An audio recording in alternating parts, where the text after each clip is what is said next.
Bom dia a todos. Vamos dar início à nossa segunda reunião em 2020 de acompanhamento do sistema hídrico do Rio Grande. Inicialmente, vou dar uma explicação por que temos duas salas relativas à questão de Furnas, Mascarenhas e o Rio Grande. Como vocês já têm conhecimento, o Comitê da Bacia do Rio Grande pediu que nós instituíssemos uma sala de acompanhamento da situação dos reservatórios do sistema hídrico do Rio Grande. Nós concordamos com isso e estabelecemos uma sala que tem reuniões com periodicidade mensal e que é uma sala permanente. Essa sala é uma sala que vai acontecer, seja em momentos de crise, seja em momentos de situação normal. Esse tipo de abordagem já é feita em todas as outras grandes bacias do país. A exemplo do Paraíba do Sul, do São Francisco, do Tocantins, Paranapanema, Paranaíba, região sul do país. Então, nós temos várias salas, ou são de acompanhamento ou são salas de crise. Em paralelo, existe uma outra sala, que foi criada também pela Agência Nacional de Águas e Saneamento Básico, que está discutindo regras e condições de médio e longo prazo para dos reservatórios, principalmente Furnas e Mascarenhas. Então, são duas salas. Numa, nós estamos discutindo condições futuras, e nessa sala nós discutimos e apresentamos o que foi realizado em termos de operação do sistema e também as projeções para os próximos meses. Então, são dois ambientes diferentes. Num se discute a questão mais ampla de regras, cotas mínimas e todas essas coisas que vocês também conhecem, e nessa é que nós realizamos o acompanhamento da situação. Então, são públicos, inclusive, diferentes. Várias pessoas participam de uma, de outra, e alguns participam das duas, por estar também sendo aberta à consideração. Então, eu gostaria de separar, porque ao longo da reunião eu vou separar os assuntos. Então, um assunto é discutir cota 762, 663, e o outro assunto é acompanhamento das situações que nós estamos vivendo nesse momento. Bom, então, dito essas palavras, o sistema tem um mecanismo de que, na hora que nós abrirmos a palavra, existe uma mãozinha aí no sistema, as pessoas apertam, registra que está querendo falar e nós damos a palavra. Então, pediria apenas que mantivessem os microfones desligados enquanto não estão falando, para que todos tenham acesso adequado ao som da pessoa que está falando. Então, nossa reunião de hoje contará inicialmente com uma apresentação por parte do CEMADEM, que é o nosso Centro Nacional de Acompanhamento e Monitoramento de Desastres Naturais. Depois, nós teremos uma apresentação por parte do ONS, que falará sobre as condições de operação dos sistemas hídricos. Então, esse é o desenvolvimento da nossa reunião. Primeiro, uma apresentação das condições climáticas, cenarização futura, e outra, as condições de operação do sistema. E no terceiro momento, nós abrimos para discussão de uma maneira mais ampla. Então, dito essas palavras iniciais, eu gostaria de agradecer a presença de todos e passar a palavra para o CEMADEM, que vai fazer a apresentação da situação climática e essas consequências para esse momento que nós estamos vivendo na região da Bacia do Rio Grande. Por favor, CEMADEM. Bom dia, Joaquim. Bom dia a todos. Obrigado pela oportunidade. Eu agradeço a projeção. Isso. Vamos então dar início a as informações, né, sobre monitoramento, previsões e projeções para a bacia do Rio Grande. Nesse primeiro slide, a gente tem a evolução da precipitação nos últimos 24 meses. Cada coluna azul dessa tem o quanto choveu em cada um desses últimos 24 meses.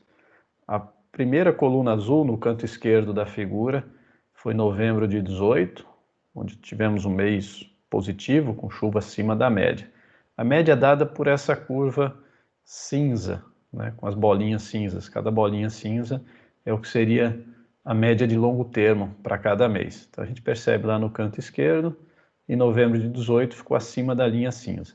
Aí depois, dezembro de 18 e janeiro 19, ficou bem abaixo, né? Choveu bem pouco, né? Naqueles 2 meses, que são os 2 meses do ano em que mais chove na bacia do Rio Grande. Tá? Depois tivemos uma sequência de meses próximo da normalidade, e depois novamente no ano seguinte, dezembro 19 e janeiro 20, já janeiro desse ano, tivemos um déficit de chuva abaixo da média.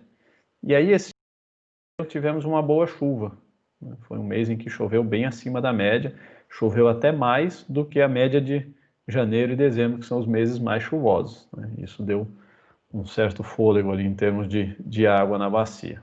Mas daí para frente foi ladeira abaixo. A gente tem ali março foi abaixo da média, abril foi bem abaixo, depois os outros meses de inverno também foi abaixo, né? São meses que chove pouco.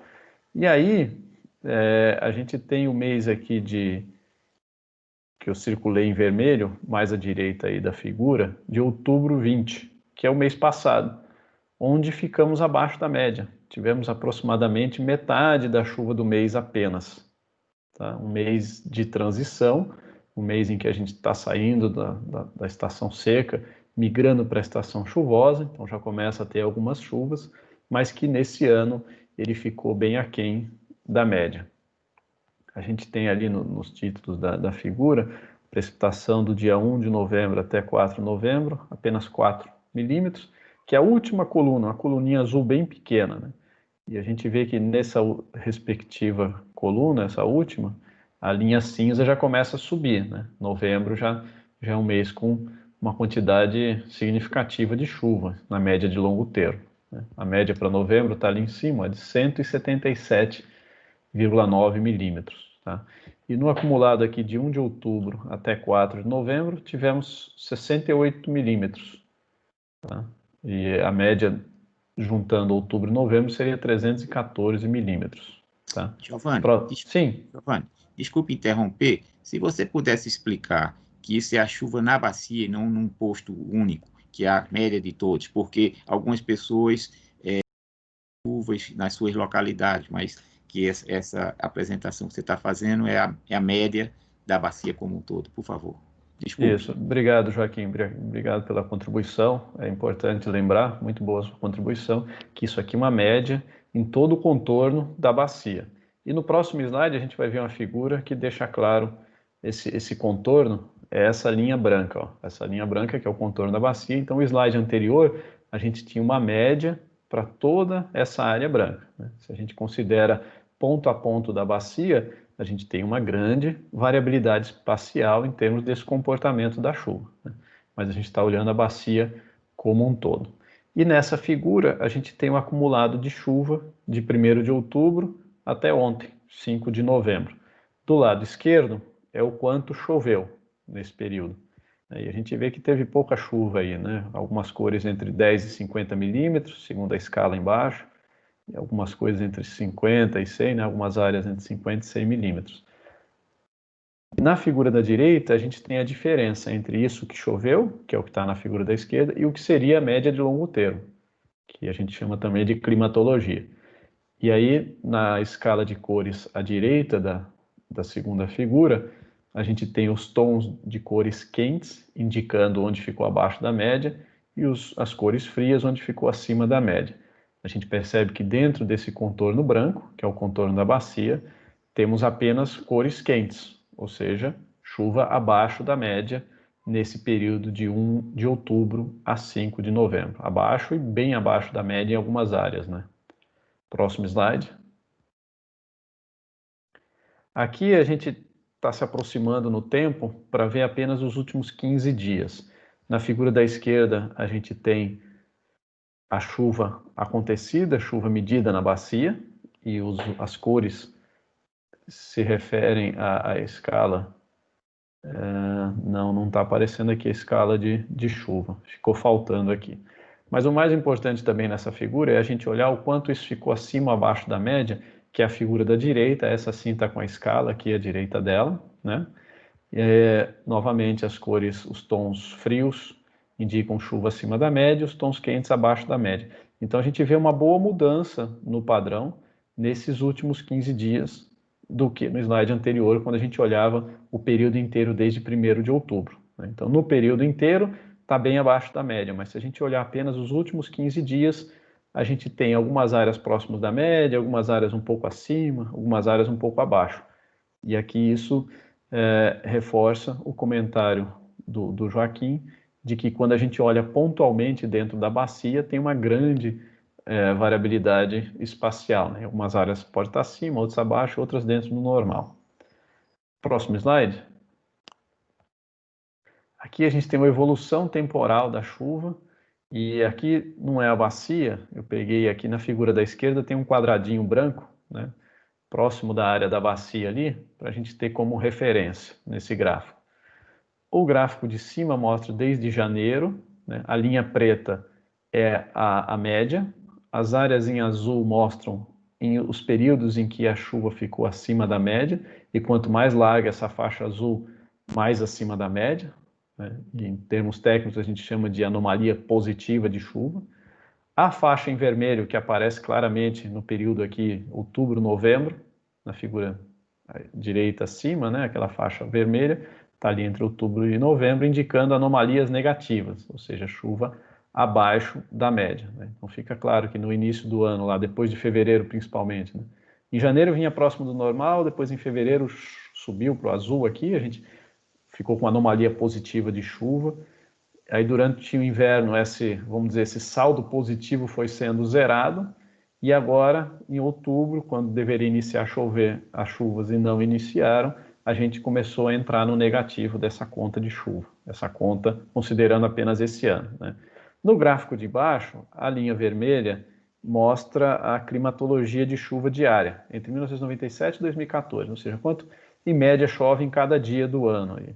E as colunas pretas mostram o quanto choveu. A gente vê que no começo do ano, lá janeiro, fevereiro, março, tem uns picos de chuva, né? Depois durante o inverno ficou seco, e no início, final de setembro, início de outubro, as linhas pretas estão abaixo da linha vermelha, né? Mas no final de outubro tem um pico ali de chuva preto, né? Uma coluninha preta.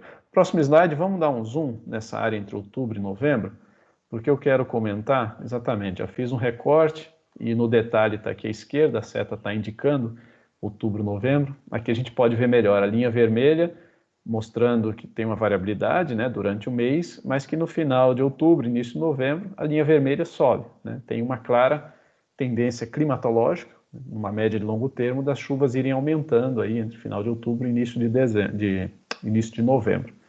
E as colunas pretas são a chuva observada, de fato, nesse ano, né? Lembrando que é aquele quadrado branco que eu mostrei lá. E a gente percebe que teve no final de outubro um pico de chuva, teve um evento de chuva até significativo, né? E com isso a gente vê que ao longo de outubro a gente teve uma tendência da chuva ir aumentando e melhorando. Então quando a gente olha o acumulado do mês inteiro, foi muito ruim, mas ele foi pior no início do mês e foi menos ruim no final do mês, tá? Vamos para o próximo slide?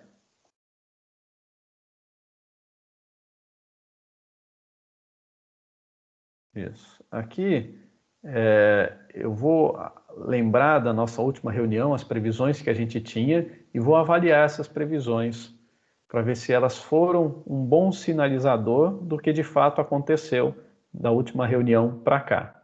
Então, aqui nesse slide eu tenho as previsões, eu resgatei as previsões da última reunião, sendo a primeira linha as previsões para a primeira semana que a gente tinha, que era de 2 a 9 de outubro. a segunda linha para a segunda semana, a terceira linha, terceira semana, e a quarta linha, quarta semana. E coloquei nos retângulos à direita de cada previsão o que essas previsões indicavam naquele momento, né? Então, para a primeira semana indicava chuva abaixo da média, vejo ali na área da bacia as cores em laranja, né? Para a segunda semana indicavam algo dentro da normalidade, terceira semana dentro da normalidade, e para a quarta semana indicava algo entre normal e um pouco acima do normal. Então vejam, numa avaliação qualitativa, né, a sinalização que a gente tinha um mês atrás de que a situação ainda ficaria crítica por mais uma semana, com chuva muito abaixo da média, a partir do meados do mês começando a ter alguma chuva, indo para dentro do normal, e no final do mês um pouco melhor. E é o que de fato a gente observou, que eu mostrei no slide anterior, né? A situação estava pior no começo do mês e melhorou. Então, essa avaliação mostra para a gente que as previsões que a gente tinha um mês atrás sinalizaram essa melhoria mais para o final do mês, e isso de fato foi observado. Mas, apesar de qualitativamente a gente ter tido uma boa sinalização, é importante também a gente ter conhecimento e ter visão do comportamento desses modelos de previsão de chuva, né? Porque eles estão sendo o nosso guia, né? E muitas vezes decisões são tomadas baseadas nessas projeções, nessas sinalizações. Então, quanto mais a gente conhece o comportamento desses modelos, mais a gente consegue avaliar a confiabilidade deles, né? E para que a gente possa tomar decisões, né? Numa gestão de risco em termos de confiabilidade dessas previsões. Então, no próximo slide, eu vou mostrar que apesar desse... Podemos colocar o próximo slide? Aí eu mostro que, apesar de qualitativamente aquelas previsões terem indicado, sinalizado corretamente, né, uma melhoria em termos de chuva ao longo de outubro, se a gente olha os últimos 15 dias, a gente vai ver que esse modelo ele não colocou a chuva na posição correta. 15 dias atrás, ele previa, como na figura esquerda, ó, chuva amarelo-laranja ali na região sudeste, e isso favoreceria bastante a bacia do Rio Grande, né? Eu destaquei até com a elipse vermelha. Na figura do meio é o que foi observado de fato, é a realidade. Então na figura da esquerda era a previsão, a figura do meio é a realidade. Então vejam que a chuva na realidade ficou mais para norte, né? Ficou até mais na Bahia do que mais no nordeste ali do que no sudeste, né? E a bacia do Rio Grande recebeu pouca chuva. A figura mais à direita, ela mostra a diferença entre as duas primeiras figuras, de forma que esse grande azul mais escuro aqui sobre a região sudeste, bacia do Rio Grande, ela está indicando que a previsão foi muito maior do que de fato choveu. Então teve uma superestimativa de chuva nesse final de outubro, né? Então, qual a mensagem que eu quero trazer com essas avaliações? Essas previsões sinalizaram corretamente uma melhoria em termos de chuva ao longo de outubro, né? Mas elas superestimaram essa quantidade de chuva que estaria caindo no final de outubro. Por que isso aconteceu? Porque esse modelo colocou a chuva mais para sul e essa área de chuva, né? Que a gente teve até a formação de uma zona de convergência, né, do Atlântico Sul, que é um sistema que normalmente causa bastante chuva durante a estação chuvosa.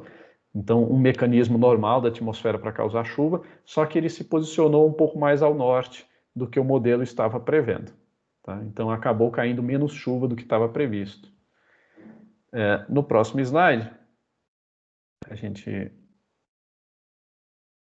vai começar a olhar agora para o presente, tá? Deixamos o passado para trás, vamos analisar o que está acontecendo hoje, e a gente tem ainda essa faixa de nuvens que eu marquei com elipse vermelha, de uma zona de convergência, de umidade, causando chuvas nessa faixa que está pegando parte da região nordeste e região norte, né? Deixando aqui a região sudeste com poucas nuvens. Então a situação ainda se mantém das chuvas acontecendo mais ao norte, tá? Eu lembro que, eu vou lembrar aqui agora que climatologicamente é normal que as zonas de convergência no início da estação chuvosa se formem mais ao norte, mais ali na Bahia. Depois, ao longo da estação chuvosa, ela vai se estabelecendo um pouco mais para o sul, tá? Próximo slide, a gente começa então a ver as previsões. Vamos ver a previsão para a primeira semana, começando hoje.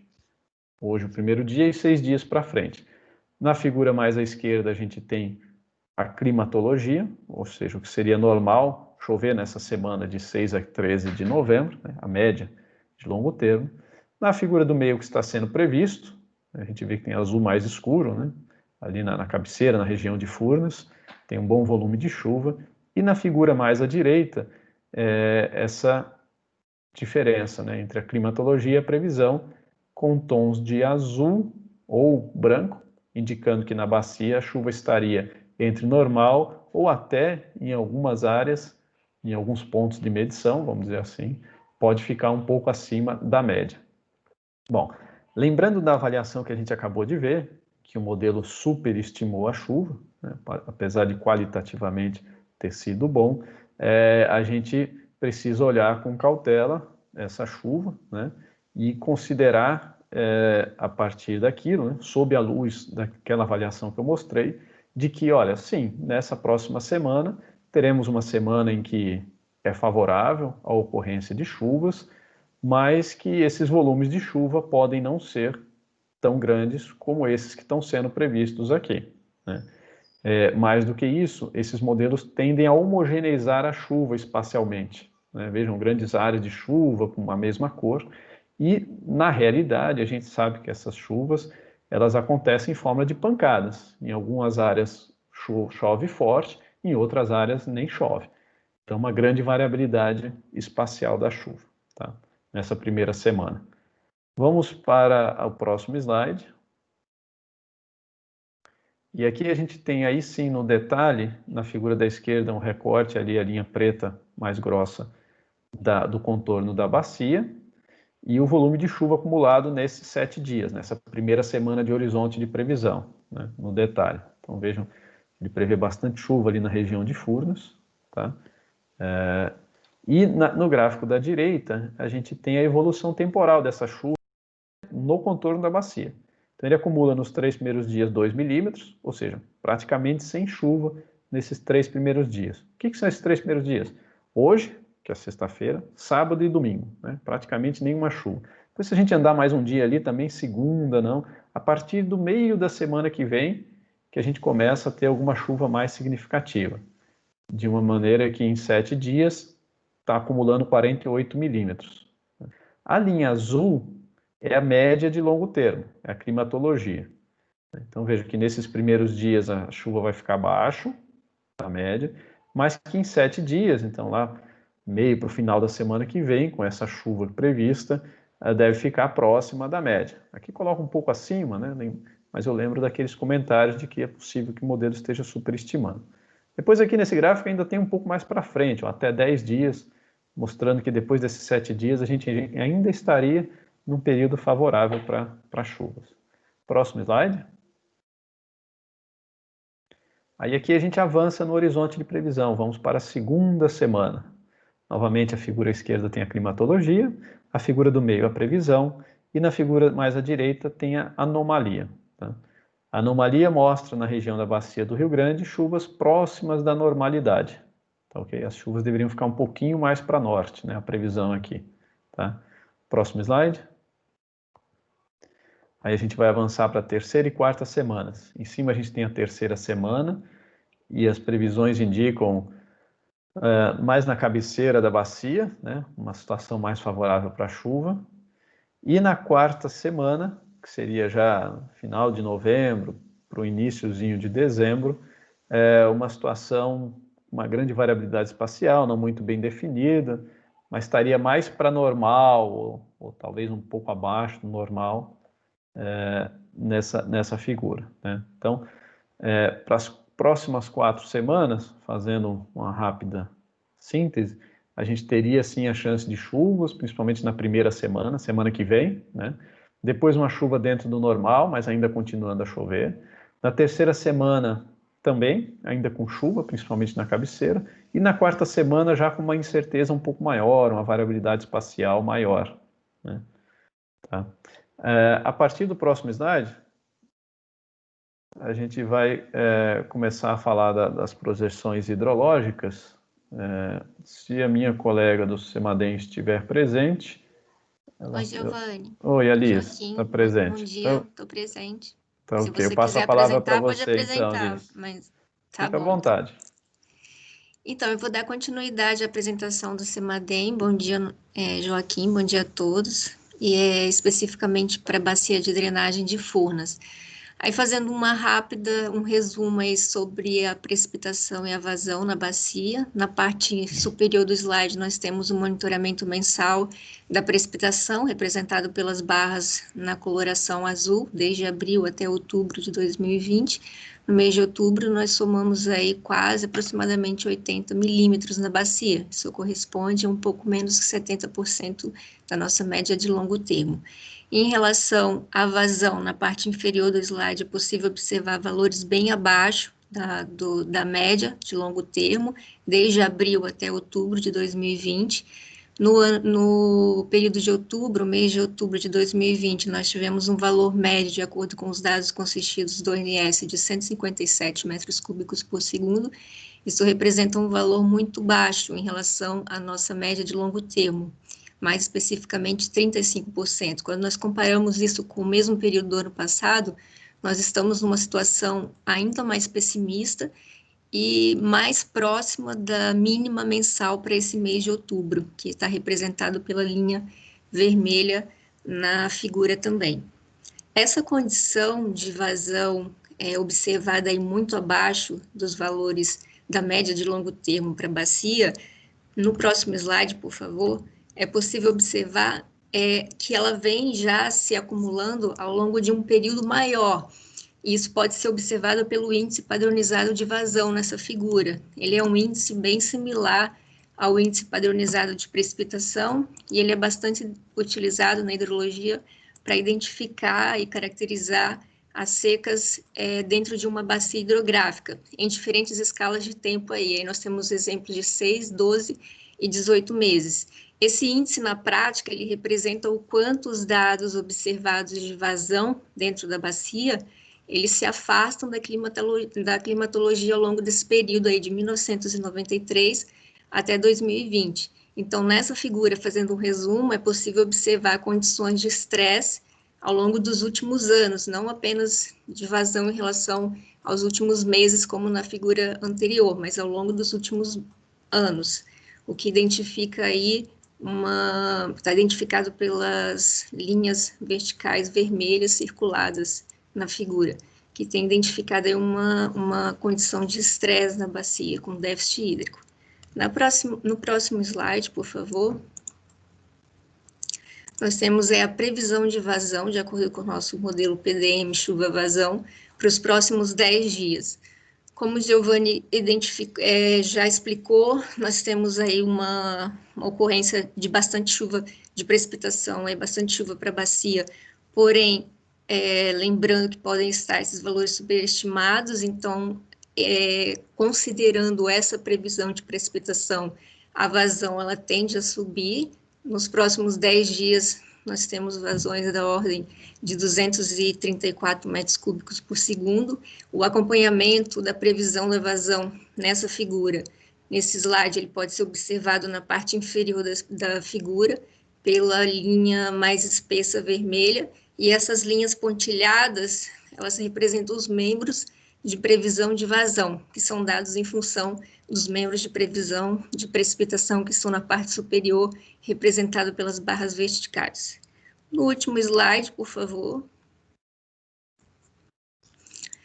nós temos a projeção de vazão para os próximos meses, considerando uma janela de tempo agora que vai desde novembro de 2020 até março de 2021. E essa projeção de vazão, ela é obtida com base nos diversos cenários de precipitação. No nosso caso aqui, precipitação na média climatológica, acima da média, abaixo da média, e considerando também o período mais crítico do nosso histórico aí, lembrando que é de 1983 a 2019.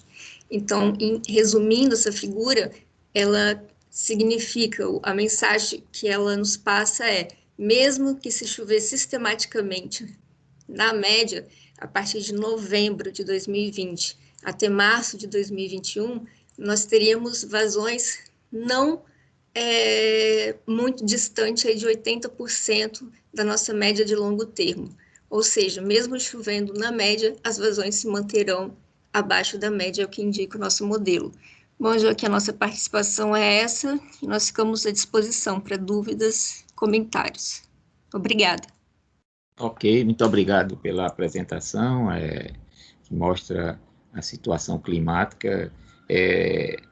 Só para referência, Giovanni, explica um pouco o papel do CEMADEM, o que é o CEMADEM, que é o nosso Centro de Monitoramento e Alerta. Então, onde fica, como fica e os dados de quem vocês usam, né? Por favor. Ok, Joaquim, acho que é bem pertinente, né, a gente esclarecer, já que o CEMADEM é um centro novo, né, foi criado em 2011, com a missão de monitorar condições de rios e de chuva para emitir alertas de inundação, enxurrada e deslizamentos de terra. São esses processos naturais que o CEMADEM monitora e alerta, com uma rede de milhares de sensores espalhados pelo país, inclusive radares, né?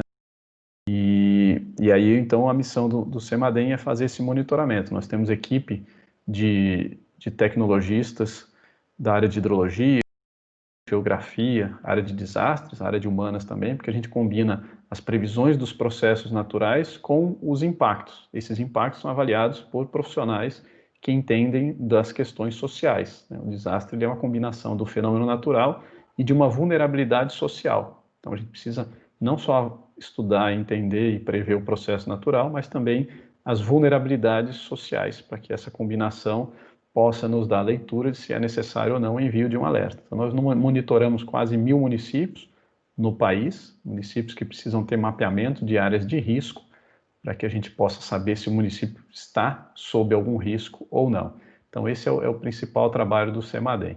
E aqui a gente contribui, como nós precisamos da meteorologia para avaliar os impactos, em termos de excessos ou até faltas de chuva, né? Nós monitoramos também seca.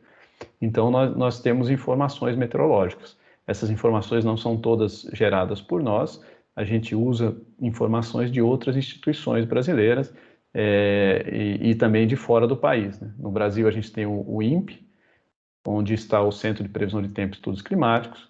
Nós usamos também previsões do Instituto Nacional de Meteorologia, a imagem de satélite que eu mostrei hoje é de lá. Tem também a Fundação Cearense de Meteorologia e de instituições de fora do país, né, dos Estados Unidos e da Europa, onde a gente encontra informações confiáveis e de qualidade, a gente traz para que isso seja utilizado nessas reuniões de maneira estratégica, né, na tomada de decisões para o nosso país, Joaquim. Então, essa é a nossa contribuição. Espero ter conseguido esclarecer um pouco.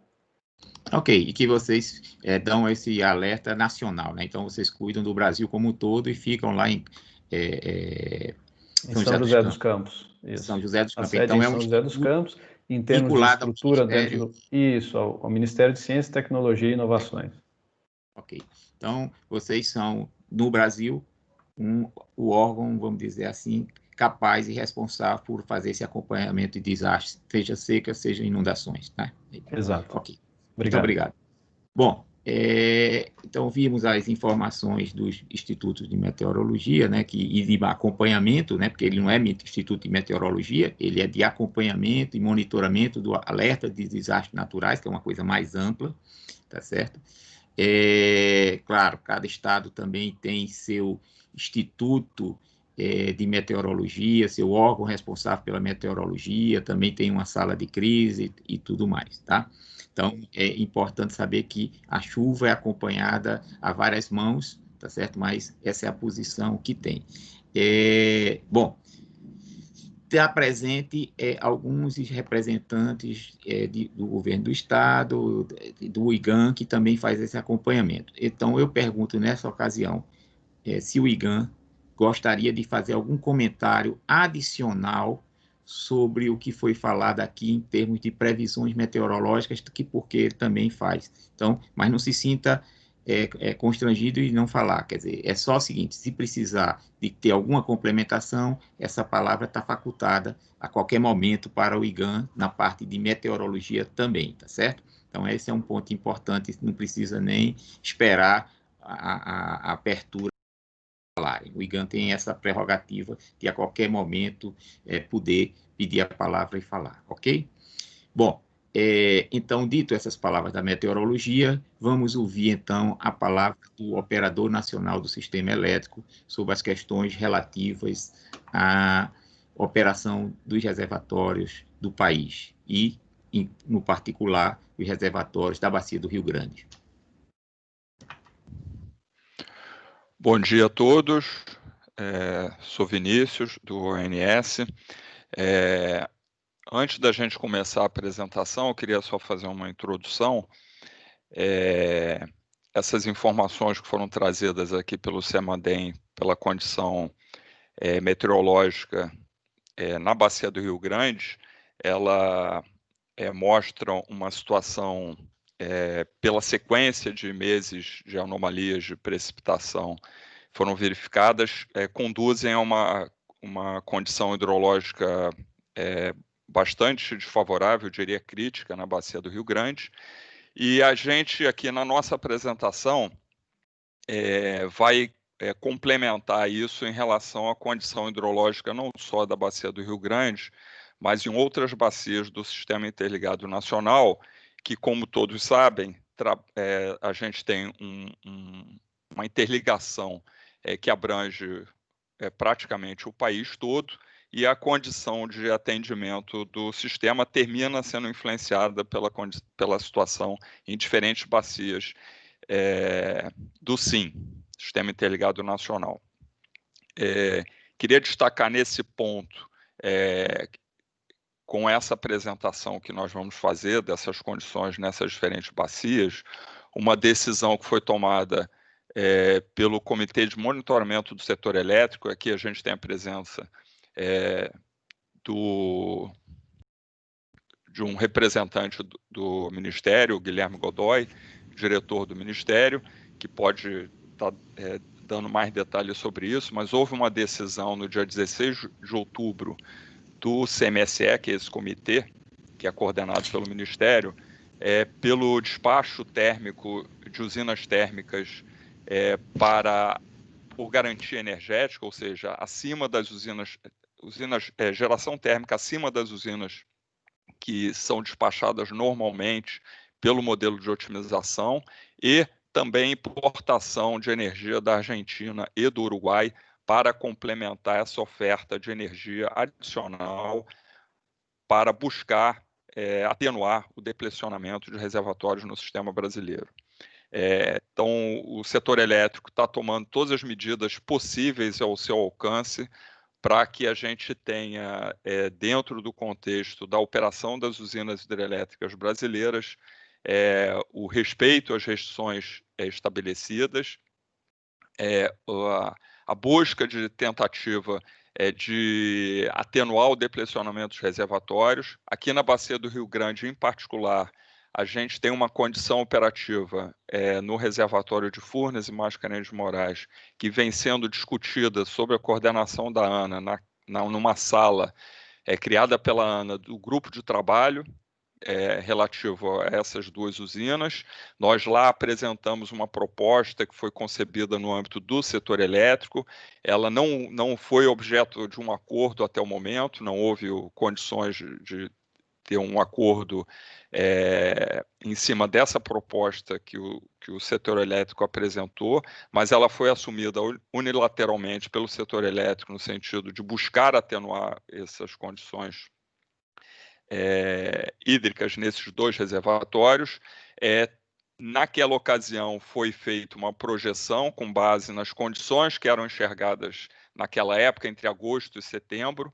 Estamos vendo hoje uma degradação muito severa das condições hidrológicas, não só na Bacia do Rio Grande, mas em outras bacias do SIN, que está levando o setor elétrico a revisitar essa proposta, na medida, inclusive, que ela ainda não teve um acordo, para rediscuti-la novamente, junto com os atores que tenham condições de estar avaliando isso com o setor elétrico mais à frente. Isso não será tratado na reunião de hoje, como o Joaquim já falou. Aqui é uma reunião de acompanhamento, mas a gente acha importante de trazer essa condição, e eu acho que essa apresentação do ONS vai deixar claro isso, essa situação que nós estamos vivenciando hoje, não só na bacia do Rio Grande, mas principalmente nas bacias da região sul e da região sudeste e centro-oeste, para que todos aqui tenham um contexto atual da nossa situação. Queria destacar particularmente um ponto dessa proposta de regra que nós fizemos. Queria destacar isso.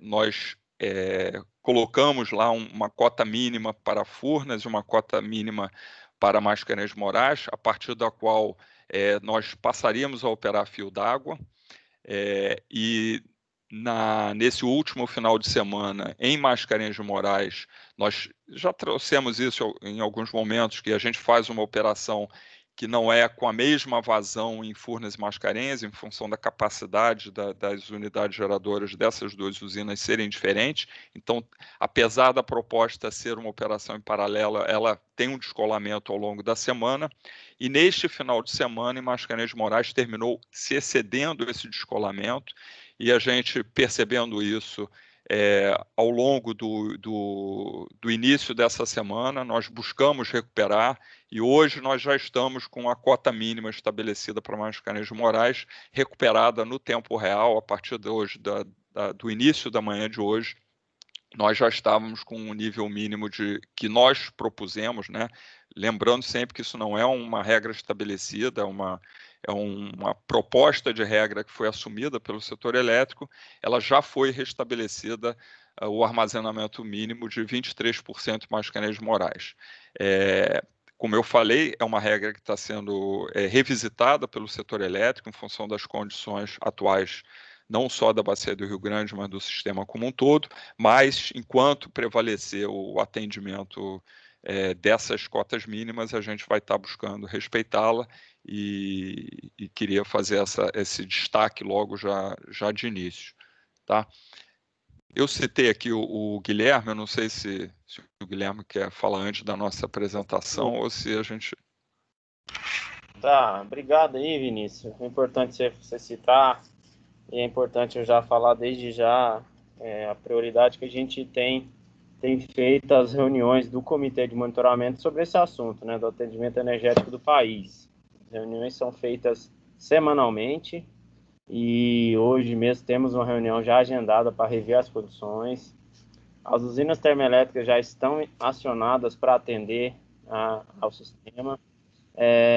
Uma preocupação grande é a redução rápida que vem ocorrendo nas bacias da região sul. A gente está com muito pouca chuva prevista para a região sul, então a gente não pode perder o controle da bacia. E a gente precisa usar os ativos que a gente tem para manter o sistema interligado funcionando e atendendo a sociedade de maneira adequada.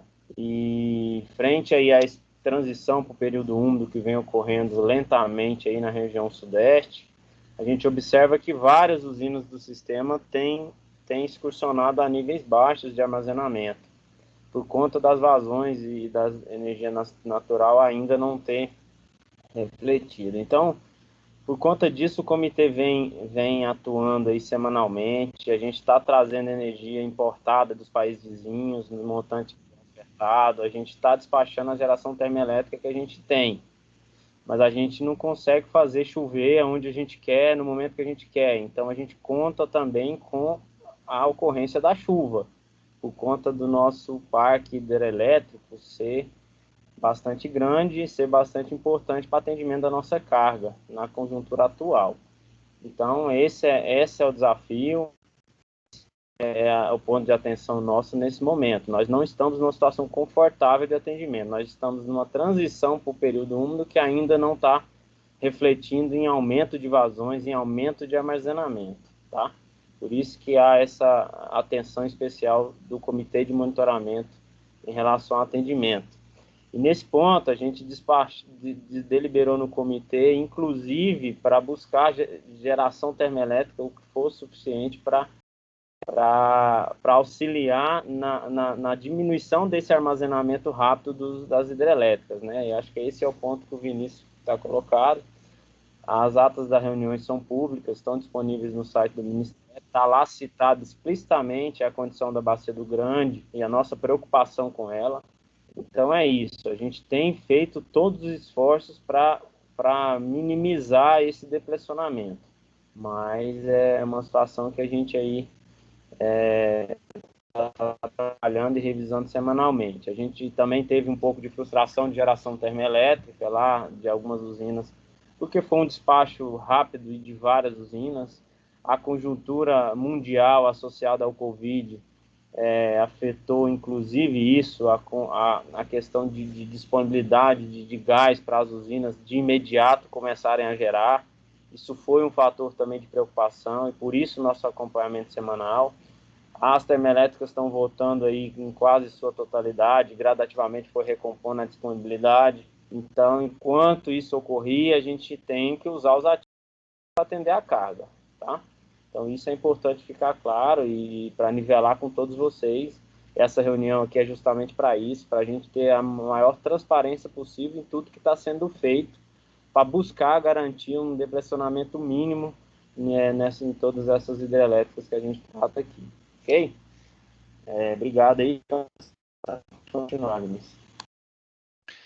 Agora quem vai fazer a apresentação do ONS é o Paulo Diniz. Tá? Por favor, Paulo.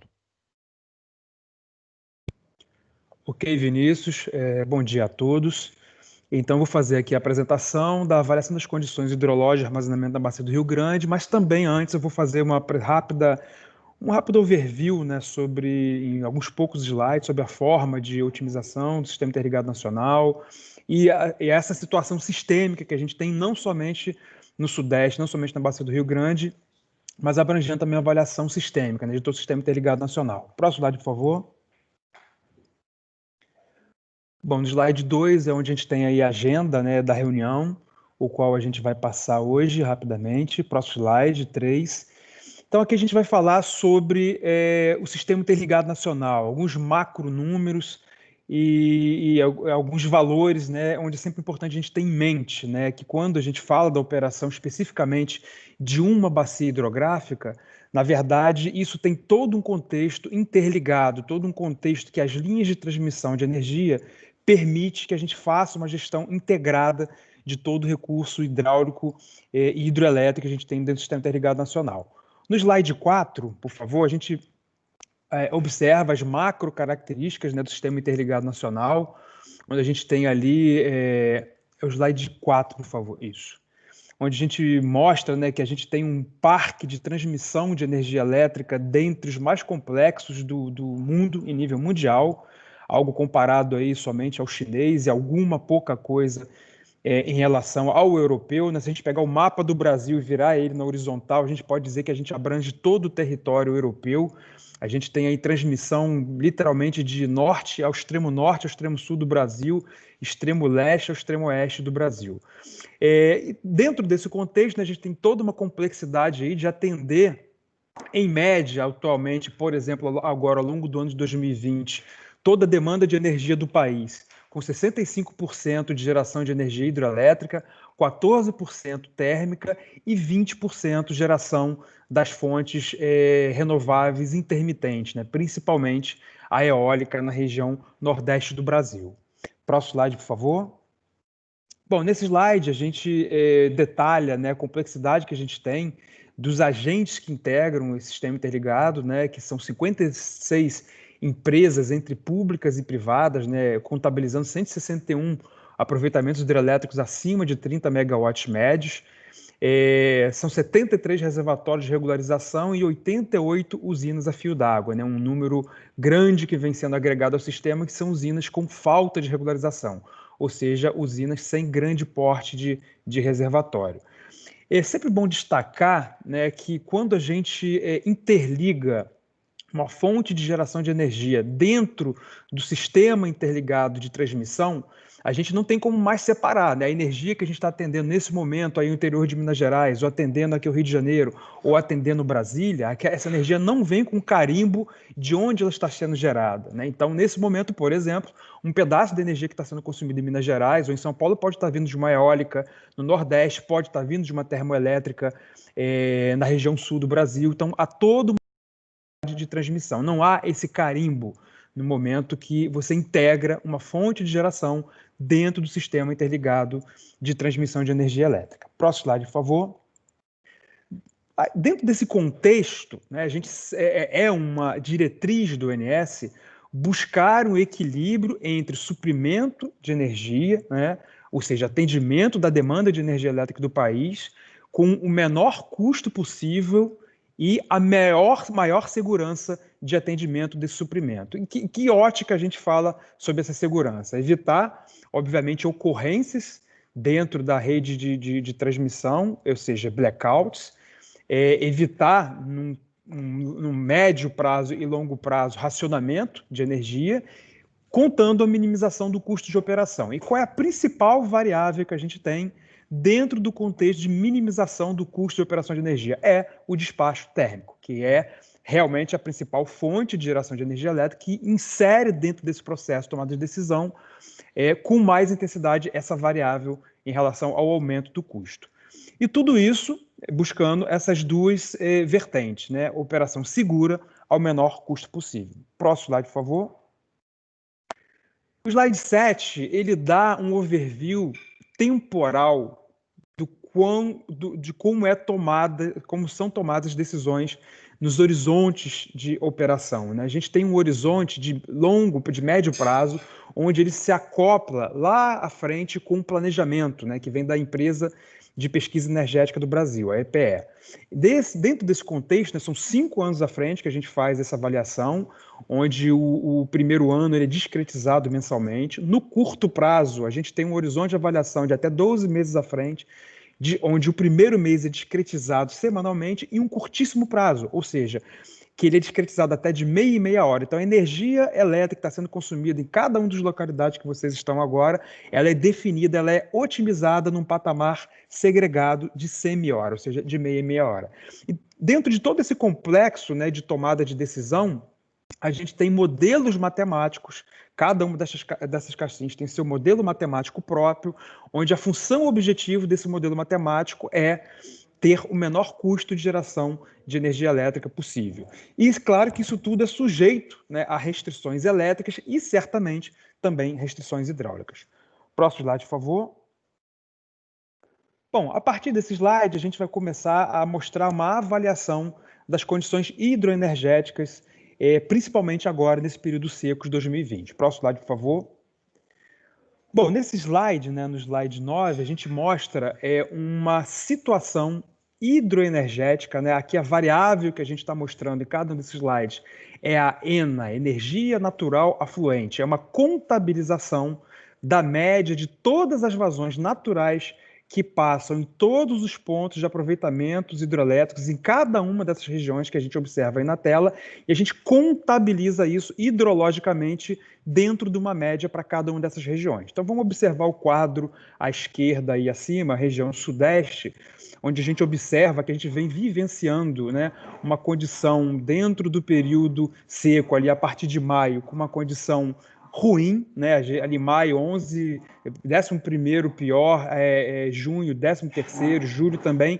Só que vamos focar aqui a partir de setembro, né? Setembro a gente observou o 7º pior e, conforme comentado pelo Semadem e pelo Vinícius, a gente observou uma deterioração muito intensa na região sudeste agora a partir de outubro, sendo que outubro, como a gente pode observar aí, classificado como o pior outubro de todo o sudeste, de todo o histórico de 90 anos.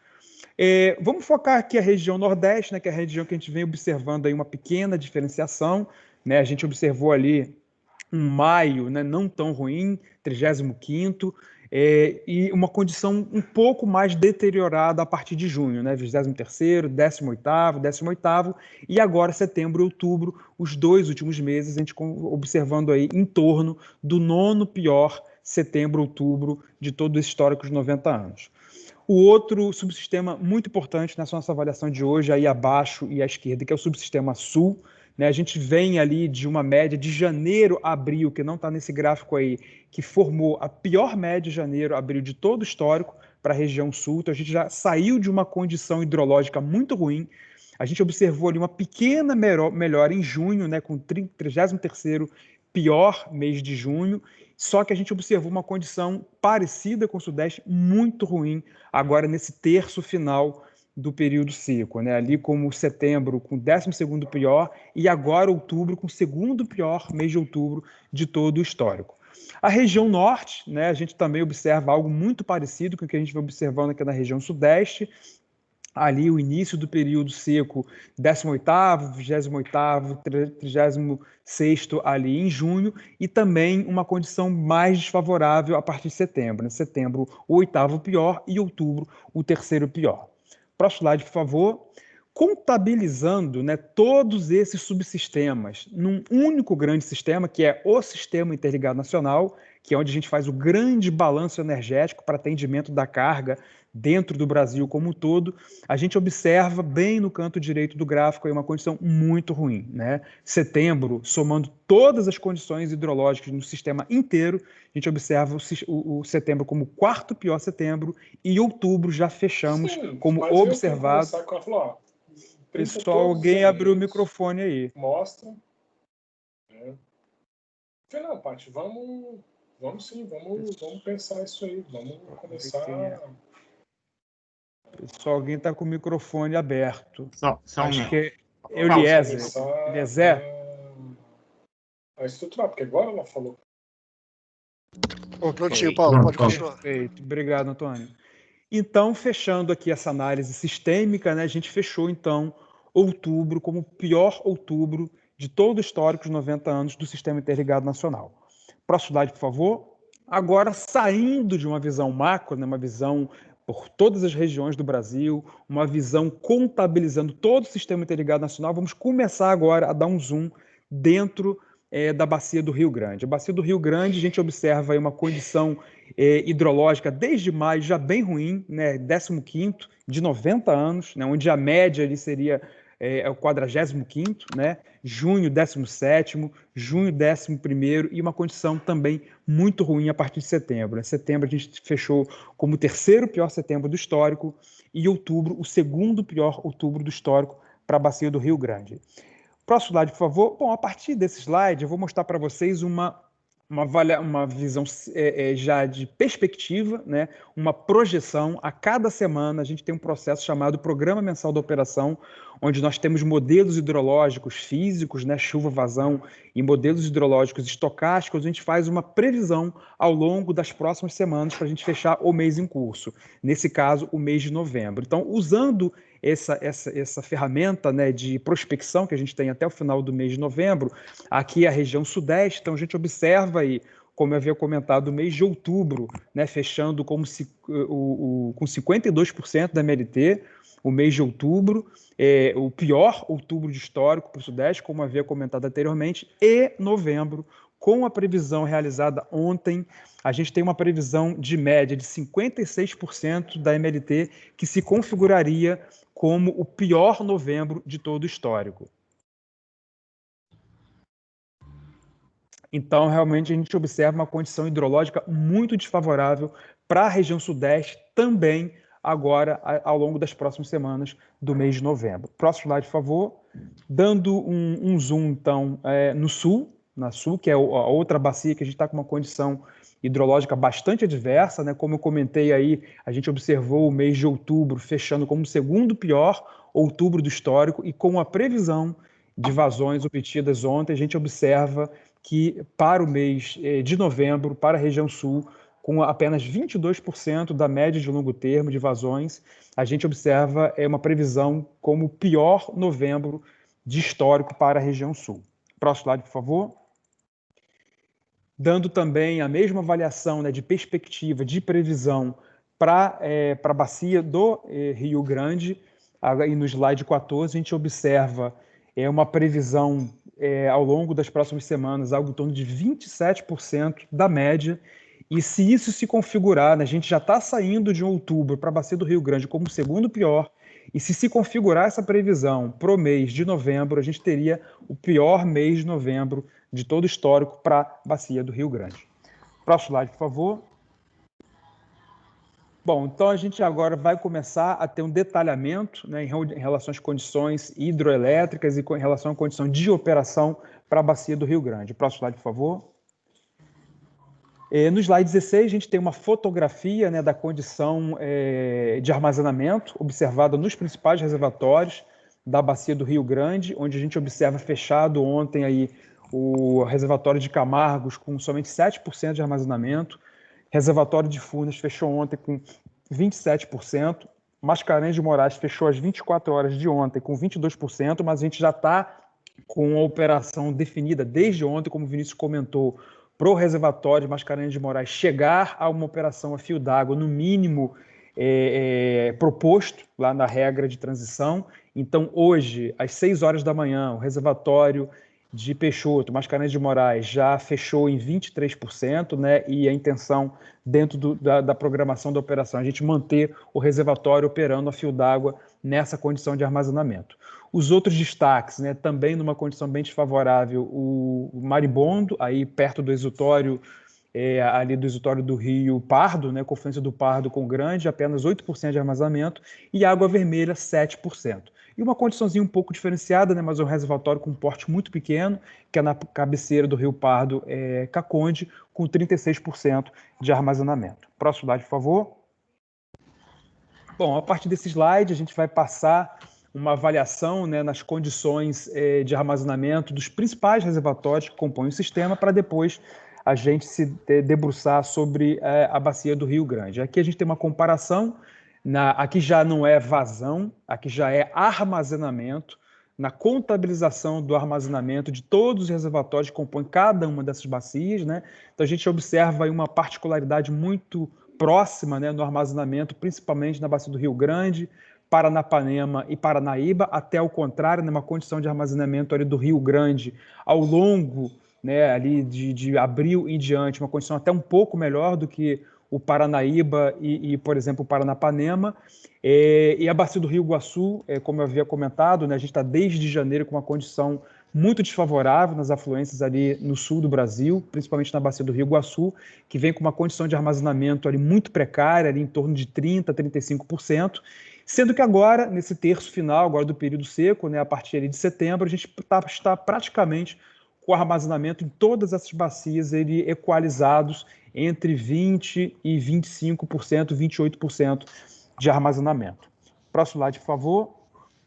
No slide 19, rapidamente, a gente comparando a condição de armazenamento desses principais reservatórios que compõem cada uma dessas regiões, né, comparando com o ano passado. Então, a gente observa aqui na bacia do Rio Paranaíba, Emborcação, Nova Ponte, Itumbiara e São Simão, uma condição de armazenamento comparativamente ao ano passado menor, né, a Emborcação abaixo de 2019, Nova Ponte também, Itumbiara e São Simão. Em Itumbiara a gente já observa ali uma condição de armazenamento abaixo de 10%, Emborcação já ali tangenciando, né, já convergindo ali para o armazenamento próximo de 10%, e Nova Ponte, armazenamento próximo de 20%, mas também com uma tendência de queda no armazenamento.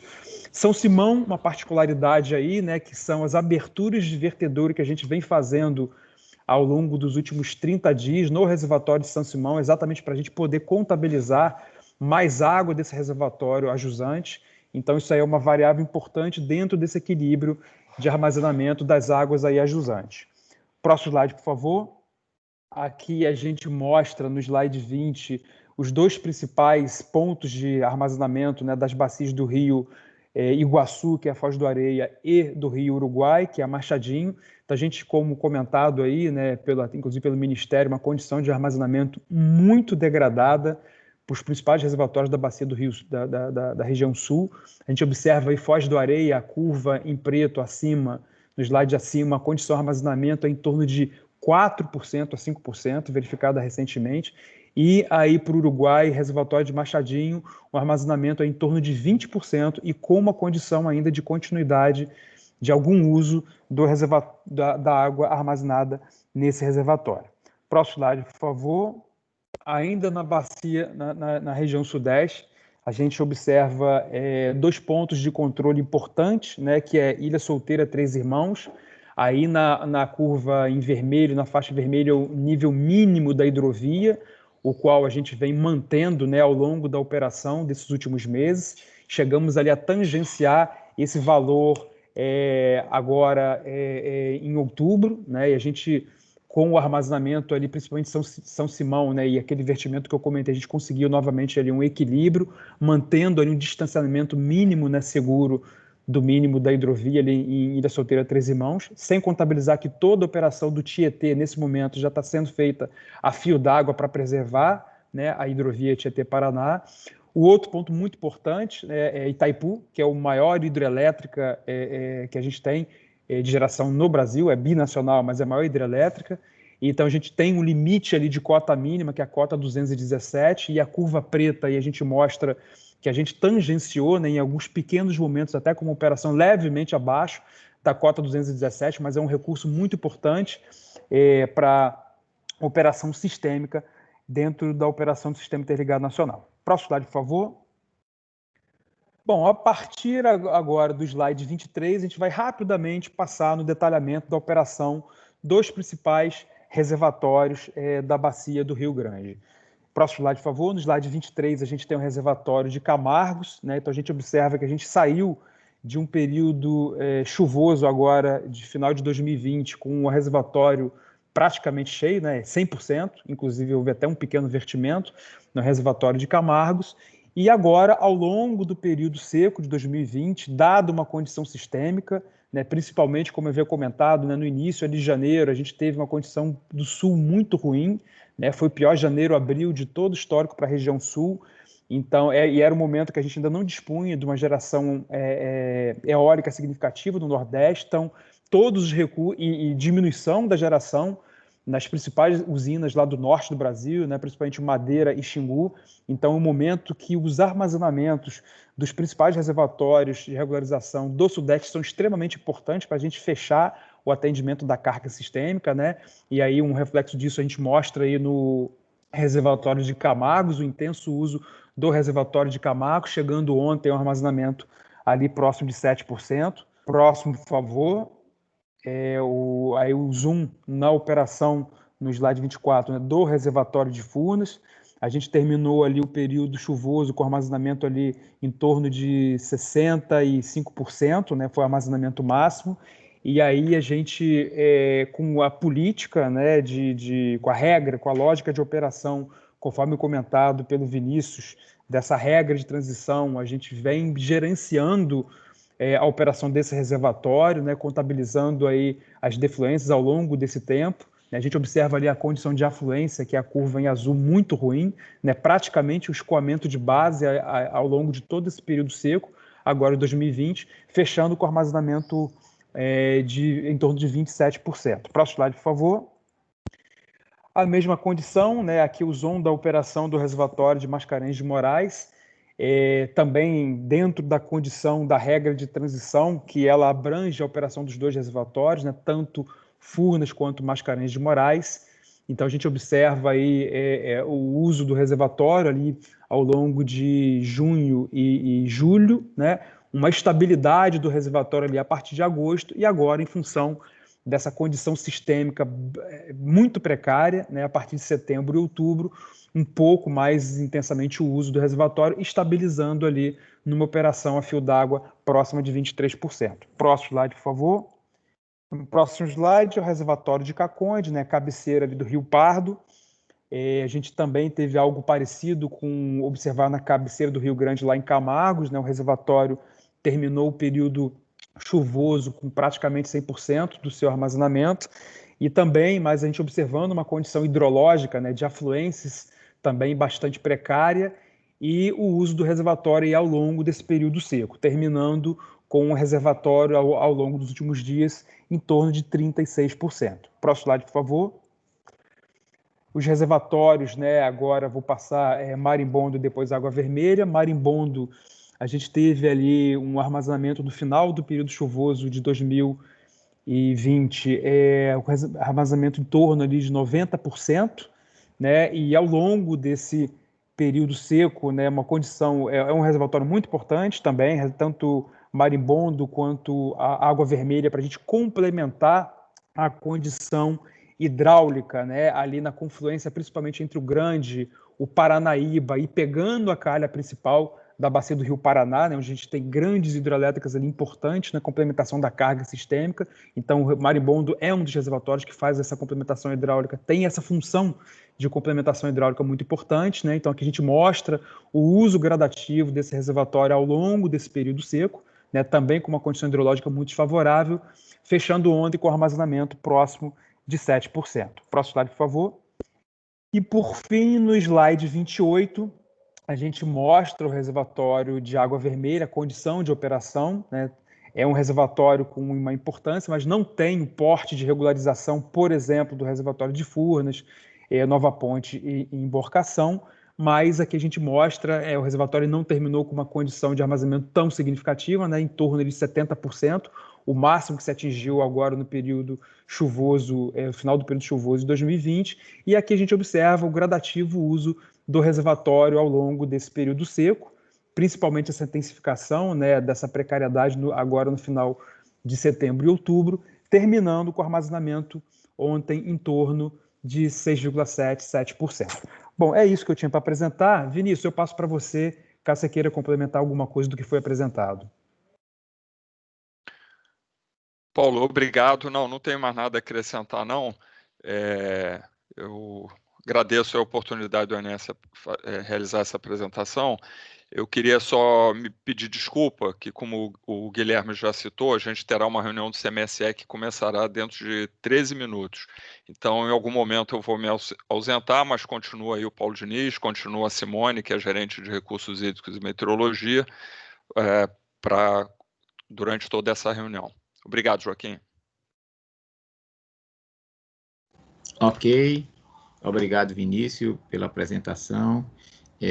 Temos pessoas inscritas, mas vamos, então, só ouvir alguma coisa a mais com relação à questão que sempre é colocada aqui da hidrovia, tá certo? Então, vou apresentar 4 slides sobre esse assunto. Okay. Aproveitando ainda a presença do Vinícius. Bom, então, essa é a representação Rio Paraná, tá certo? Vocês estão vendo. Tem os reservatórios de Ilha Solteira, tem um canal que liga os dois. O que é que significa esse canal? É que os dois reservatórios, hoje, eles funcionam de maneira coordenada. Então, eles são como se tivessem o mesmo reservatório. Então, eles ficam subindo e descendo juntos. Subindo e descendo juntos. Então, o que significa? Se você tem o Pedral, e o Pedral fica atrás do reservatório de Três Irmãos. Mas como os dois reservatórios, Três Irmãos e Ilha Solteira, são ligados, não tem nenhuma comporta que impeça a água de circular entre Ilha Solteira e Três Irmãos, é livre. Então, significa, se Três Irmãos tem uma cota mínima que tem que manter para o canal ficar operacional e ter essa pedra coberta, tá certo? Em 2,40 m. O que significa? Então, Ilha Solteira também tem que ficar parada. Então, a explicação mais simples que se pode dar é que Ilha Solteira e Três Irmãos fazem parte, e no passado era assim, de um único sistema, que era Três Irmãos, Ilha Solteira e o canal. Então, esses três coisas, canal, Ilha Solteira e Três Irmãos, tem hoje uma condicionante adicional, que é essa questão do Pedral. E como isso entrou na questão que nós vamos colocar aqui na frente.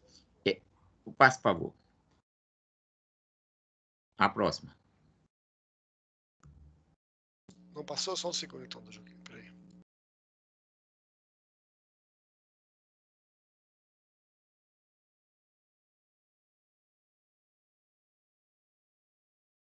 Ok, essa aí. No edital de licitação da hidroelétrica Ilha Solteira, certo? Foi colocado que essa condicionante no edital da licitação para concessão da hidroelétrica de Ilha Solteira, que é a mesma coisa que acontece com Três Irmãos, porque os dois andam juntos. Que, enquanto não fosse rebaixado esse pedral, o reservatório de Ilha Solteira, que tem o seu zero na cota 323, zero do volume útil, devia operar nessa cota 325,40, que correspondem a 45,8% do seu volume útil. 46% do volume útil de Ilha Solteira. Então, ele não pode ir para o zero. Não pode ir para o zero. Não quer dizer que todo tempo alguém queira que o reservatório vá para zero. Mas ele está impedido hoje, pelo edital, nas condições normais, de baixar da 325,40 até que o pedral seja retirado. Por favor, mais uma. Na outorga de Ilha Solteira, que é de responsabilidade da ANA, porque é no Rio Federal, essa condição foi colocada. Cota mínima normal é 323 e cota mínima operacional a montante 325,40, falando da questão da retirada. Quando retirar, essa condição de proteção acaba e o reservatório de Ilha Solteira pode ir para o zero. Por favor, mais uma. Mais uma, Guto.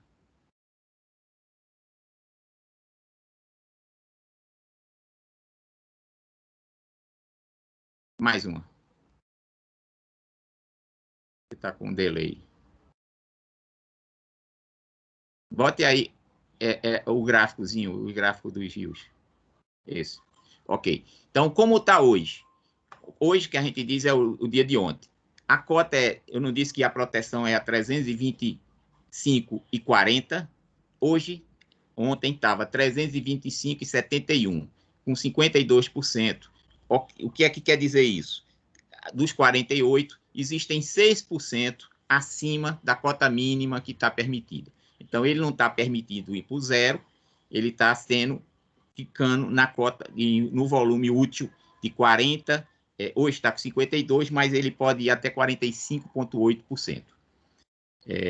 Bom, passe mais uma. Bom, e aqui foi colocado como está a situação de Furnas hoje com relação ao passado. Então, esse é o gráfico de todo dia 5 de novembro desde o ano 2000. Então, no ano 2000, por exemplo, ele estava com 10%, no ano 2001 estava com 15%, depois passou para 59%, 58%, tal.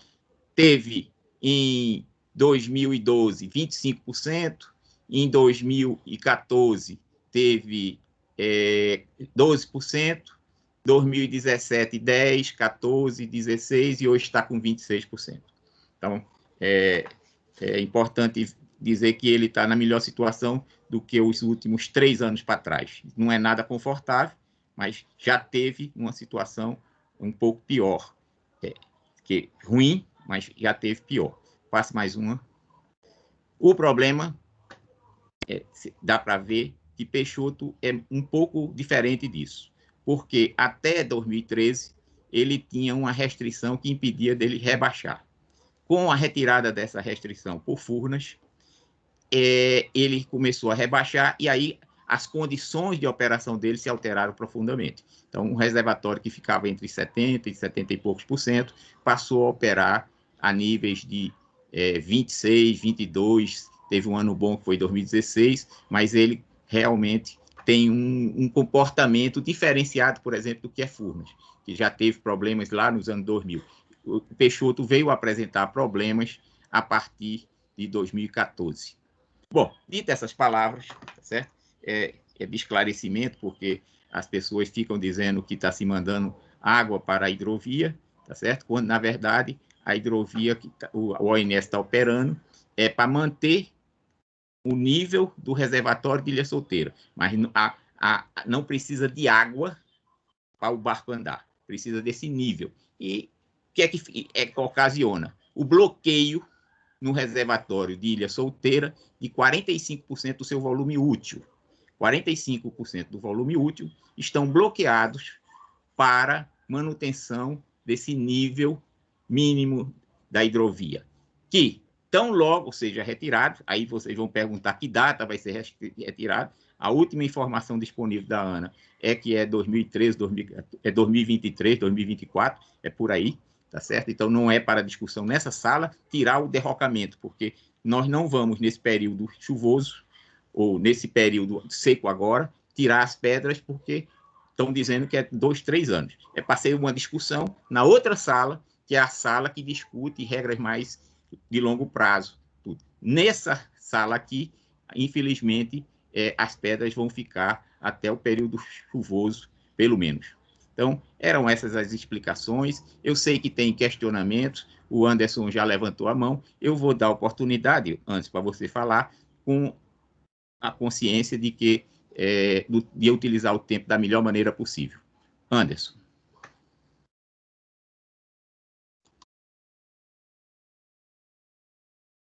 Nós não estamos ouvindo você, seu microfone está desativado. Então... Boa tarde. Venho falar aqui em nome de 255 mil pessoas que fazem parte do nosso grupo, do qual sou um dos moderadores, uma diferença nos gráficos que acontece hoje aí. Pegamos o gráfico de ontem e vemos uma divergência entre a defluência de Furnas e a afluência de Peixoto. Sabemos que isso vai para os gráficos, nesses gráficos que vocês estão mostrando para a gente aí. Eu peguei um exemplo aqui de ontem, né? Furnas estava com uma defluência de 730 metros. Essa defluência foi computada na afluência de Peixoto, que sabemos que uma joga água dentro da outra, não tem como mandar água para outro lugar, né? Uma começa onde a outra termina, o que separa são as barragens. No caso de ontem aqui, Furnas marcou uma defluência de 30 metros, né? E Peixoto, no próprio boletim aqui de vocês, está marcando uma afluência de 520 metros, né?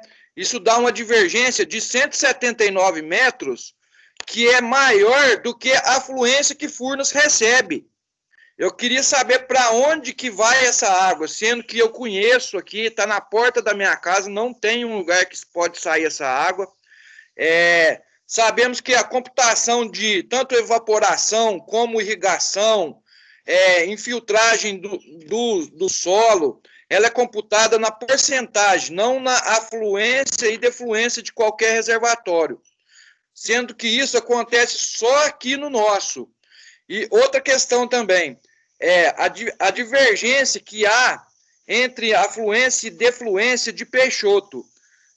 Segundo os gráficos de vocês aí, os nossos afluentes, independente de Furnas, nessa semana passada, estava marcando 220 metros cúbicos a mais do que a gente recebia de Furnas. E hoje ela está com 190 a menos do que a gente recebe de Furnas. Então, isso dá some de uma semana para outra, a média é de 400 metros cúbicos de água. Para onde que vai essa água? Ok, André. Ok. Eu vou passar para o ONS, que é o responsável pelo boletim, tá certo? Então, é bom toda vez que a gente se referenciar a vocês têm nome, sobrenome, é o ONS, que é o responsável pelos boletins, vai dar os esclarecimentos que você tanto deseja. Então, com todo respeito, que vocês é o mundo todo, então vamos nominar as pessoas. Então, ONS, por favor, pode dar o esclarecimento? Eu não sei se o Paulo pode dar esse esclarecimento agora. Posso sim, doutor Joaquim. Eu só vou pedir qual é a fonte que você está se referindo. Foram dados no site do INS, site da ANA? Não, porque... ele fala do IPDO, ele fala do Informação Preliminar Diária de Operação. Então, ele está se referindo ao boletim de ontem do IPDO e de hoje do IPDO.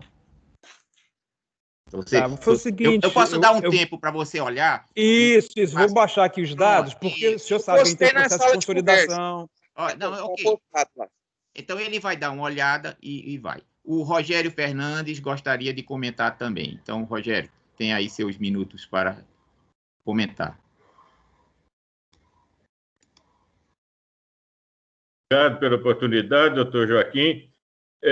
Com todo respeito a todo o trabalho técnico, né, que tem sido feito aí, principalmente, né, com o senhor Vinícius, Paulo, Dimas, Simone, como nós estamos falando em recuperar o lago, né, recuperar, então, realmente, o que eu vejo é que deveríamos, dentro desse plano todo que eles fazem, e muito bem, conhecem muito bem, introduzir mais uso das termoelétricas e, sim, para recuperar o lago, a hidrovia deveria pagar. Por quê? Porque se nós, num período que a hidrovia pode trabalhar com o nível que ela hoje tem, com o nível mínimo que está hoje, não deixar subir esse nível, então gerar menos aqui. Como gera menos aqui, teria que ser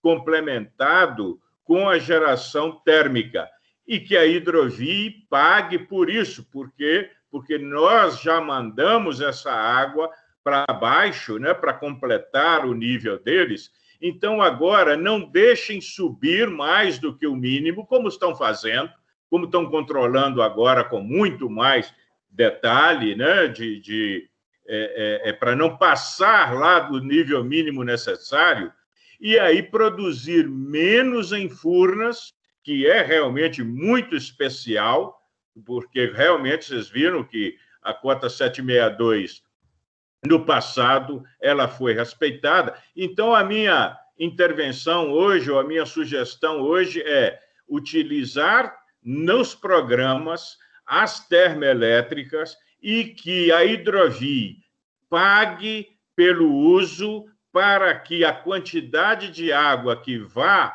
para manter seja a mínima necessária. Uma vez chegado a 768, os nossos problemas estarão resolvidos. Obrigado a todos. Obrigado. Bom, tem mais alguém inscrito? Tem. Doutor Joaquim, só para fazer o esclarecimento... Sim, Paulo, por favor. Assim, a gente estamos exatamente no auge do processo de consolidação das nossas formações, né? Lembrando que a gente faz aí consolidação de mais de 140 usinas hidrelétricas ao longo do dia, né, para contabilizar o histórico de vazões naturais. Então, esse dado é um dado preliminar do IPDO, mesmo assim ele está correto, e essa variação, Anderson, ela se dá pelo seguinte: entre a média de água que sai de um aproveitamento hidrelétrico dentro de um dia e a que chega no outro, tem um tempo de viagem da água, um tempo de deslocamento. E exatamente nos últimos dias, a gente vem fazendo uma modulação da geração de Furnas exatamente para buscar o reenchimento de Mascarenhas de Moraes para os 23%. Então, nessa água que você está vendo aqui, ela está considerando uma contabilização de um aumento de geração que teve num certo momento do dia, e essa água vai chegar na média, não a média diária, em Mascarenhas de Moraes, na média do dia seguinte. Então, às vezes, a gente observa esse tipo de efeito. Esse tipo de efeito é chamado incremental negativa. Exatamente o que você está perguntando, né? Como é que sai uma quantidade de água de um aproveitamento e chega menos água no outro? Isso a gente chama, dentro do jargão de consolidação de dados hidrológicos, de incremental negativa. Ela é justificada exatamente pelo tempo de viagem da água quando ela sai de um reservatório e ela chega no outro. Então, o que vai acontecer na média de amanhã? Vai ter uma incremental positiva maior do que a média, que vai exatamente balancear esse déficit que você está enxergando no dia de hoje. Então, isso que eu estava observando aí é bem pertinente, realmente é algo que a gente olha, mas como assim sumiu água? Mas é por isso, é por conta da contabilização do tempo de viagem, porque a modulação da geração de Furnas no dia de ontem, ele foi mais intensamente feito no final do dia. Paula, bom dia a todos, é Simone. Só para complementar, né, porque o tempo de viagem que a gente adota para calcular essas informações, ele é um tempo de viagem linear, ele é fixo, ele não varia em função do porte de vazão, e a gente sabe que fisicamente não é bem assim que acontece na natureza. Então, na média, o INS adota essa média móvel para poder diminuir essas oscilações que tem em função dessa imprecisão do uso de um tempo de viagem fixo. Obrigada. Ok, eu estou entendendo o seguinte. Doutor Joaquim, está no mudo, doutor Joaquim. O senhor colocou no mudo. Ok, eu sei que o Anderson quer réplica, tréplica, mas só para explicar então o que foi dito aqui. Eles estão fazendo uma coisa que se chama informação preliminar diária.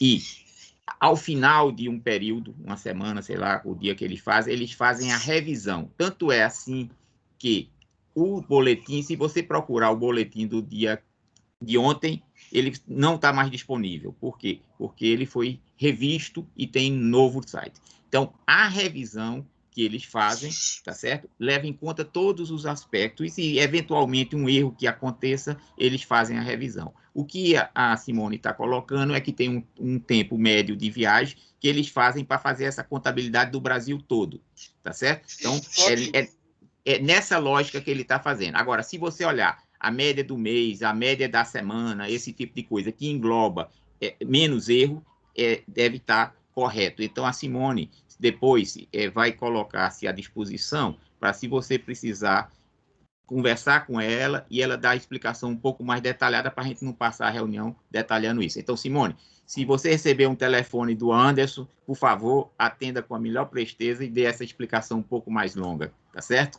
Anderson, eu passo depois, no privado, o telefone, o contato dela, tá certo? O e-mail dela para você conversar com ela, ok? Para você Obrigada, Joaquim. também ser respondido, mas não precisa ser nesse ambiente que vai ser uma resposta um pouco mais técnica que vai ser vista, tá certo? Então, obrigado, Anderson, pela sua participação. Tem o Priminho, eu não sei se, Priminho, você levantou a mão, quer falar agora, por favor? Bom dia a todos, bom dia, Joaquim. Não, eu queria falar rapidinho, aproveitando esse gancho do Paulo Diniz aí, da ONS, e me perguntar, porque foi feito para trás aquela questão da proposta, e a gente viu aí que eles falaram que ia operar na Fio d'Água 23% aqui em Mascarenhas de Moraes e também em Furnas, né?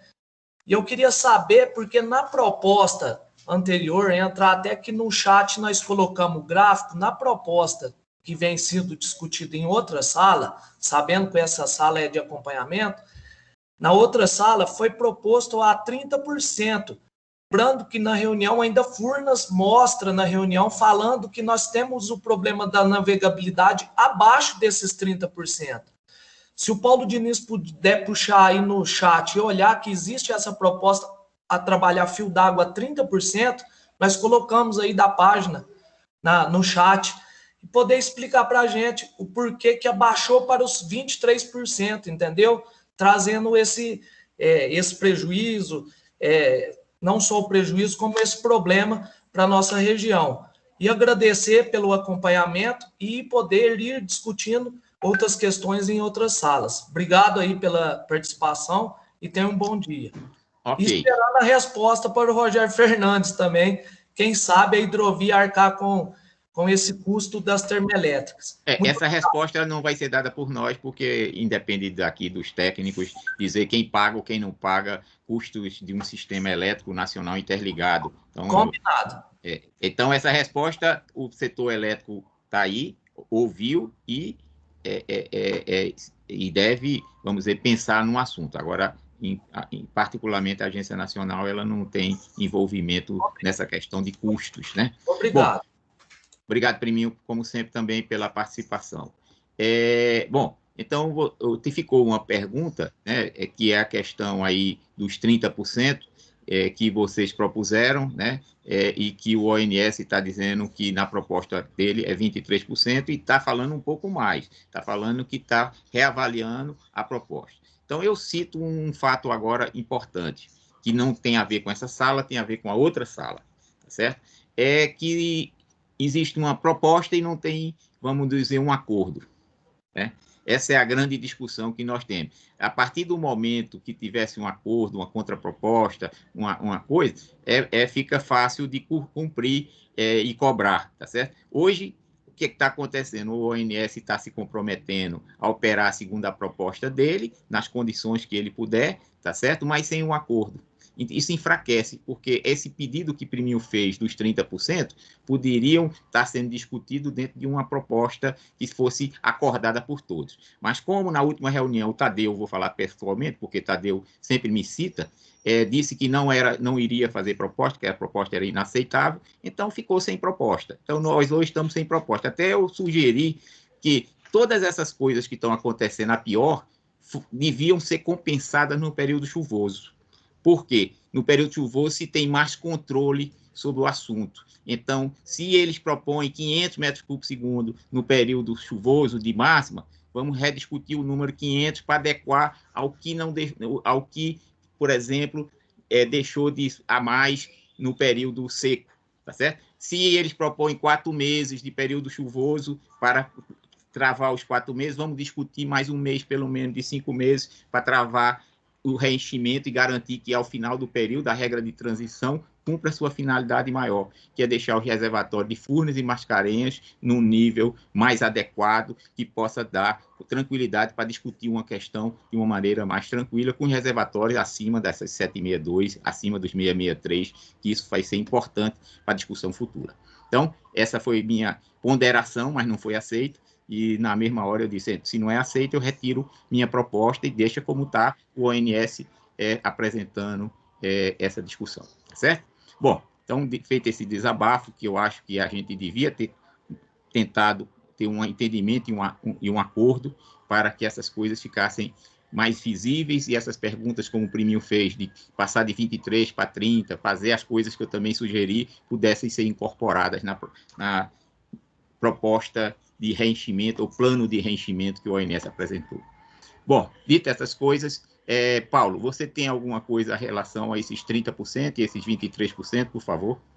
Sim, doutor Joaquim. O Priminho, só para a gente deixar claro, né, a lógica, né, quando a gente fez lá aquela proposta, né, como o doutor Joaquim acabou de detalhar aí, o histórico todo, né, daquela regra lá de transição, não sei se você está lembrado, a gente considerou uma condição hidrológica já bastante adversa. Você lembra? A gente considerou lá a mesma chuva do ano de 2012, que era uma chuva muito ruim, aqui na bacia das principais bacias do Sudeste, na bacia do Rio Grande. Só um momentinho. Aqui nas bacias do Rio Grande, e também em 2012 era uma condição de chuva também muito ruim nas bacias do sul do Brasil. Só que Priminho veio muito pior do que 2012. Você lembra agora que eu mostrei aqui nos gráficos iniciais, né? A gente observou agora em outubro e em novembro o segundo pior histórico para todas as bacias do Sudeste e do Sul do Brasil, e agora o pior para novembro. Então, o que aconteceu? A gente previu uma condição hidrológica muito ruim, só que essa condição hidrológica, para mim, veio pior. E, além disso, a carga, né, já diminuindo o efeito da Covid na economia, a carga começou a aumentar. Então, em função disso, a gente teve que vir um pouco deslocado, Priminho, abaixo daquela curva que a gente havia avaliado inicialmente. Então, aquela premissa básica nossa, que era a quantidade de água que a gente ia receber nos reservatórios, ela veio muito abaixo do que a gente estava prevendo. Então, em função disso, a gente veio abaixo daquela curva. E, em relação aos 30%, Priminho, exatamente a condição que o doutor Joaquim acabou de conversar, né, que isso é algo que a gente realmente tem que conversar lá dentro de uma avaliação estrutural, né, dentro de uma proposta estrutural. Não sei se a Simone quer complementar, Simone.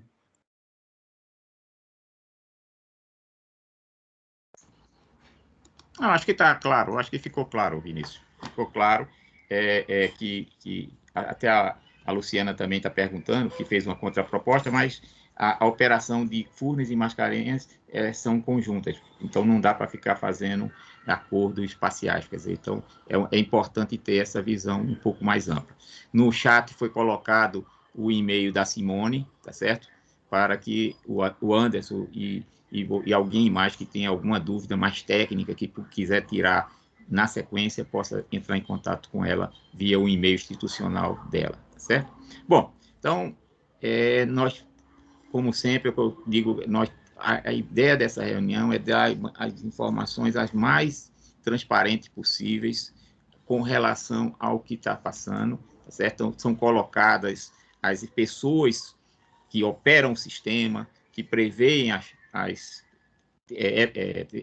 perspectivas de chuva aqui nessa reunião, de tal maneira que se sintam todos participantes em condição de ter a melhor informação possível. Eu sei que hoje, nessa reunião, se incorporou o IGAM, tá certo? Eu digo para o IGAM, se a qualquer momento que ele quiser falar, ou a Secretaria de Meio Ambiente também está aberto à palavra, não precisa nem levantar a mão, vocês são partes importantes que são parceiros como órgãos gestores de recursos hídricos nesse sistema. Então, eu acho que era importante, tá certo? Tem questões ambientais, mortandade de peixe, outras questões que são colocadas, acho que devem ser devidamente encaminhadas para os órgãos ambientais, tá certo? São problemas que têm que ser vistos e observados por todos, tá certo? Bom, nós temos que ter uma data da próxima reunião, tá certo?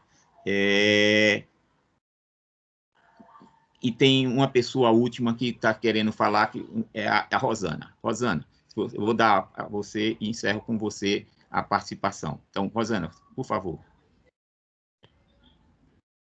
Rosana.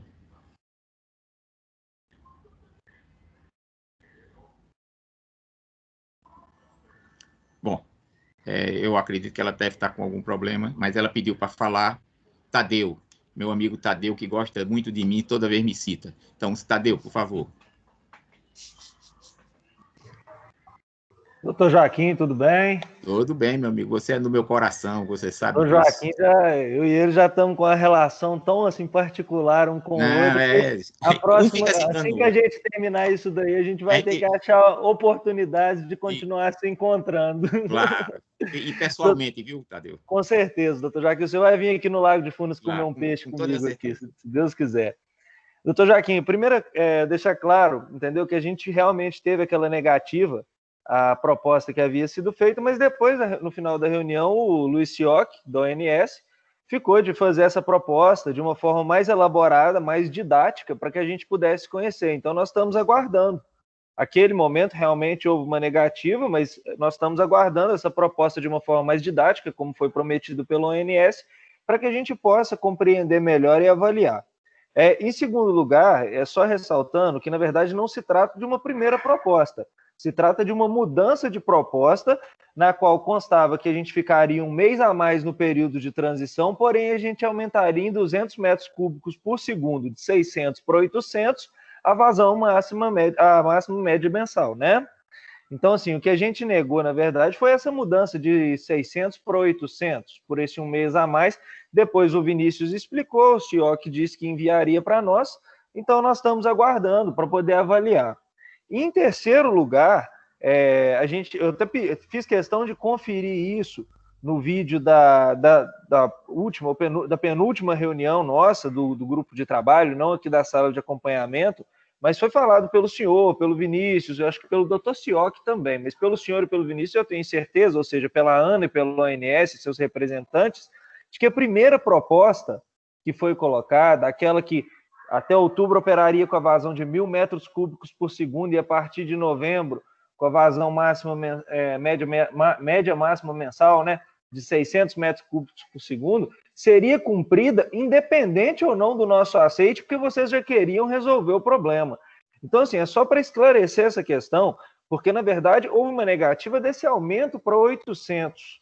E aí nós estamos agora aguardando o doutor Sioc, o Vinícius, a ONS enviar para nós esse detalhamento, essa explicação de forma didática para que a gente realmente possa dar uma resposta mais precisa.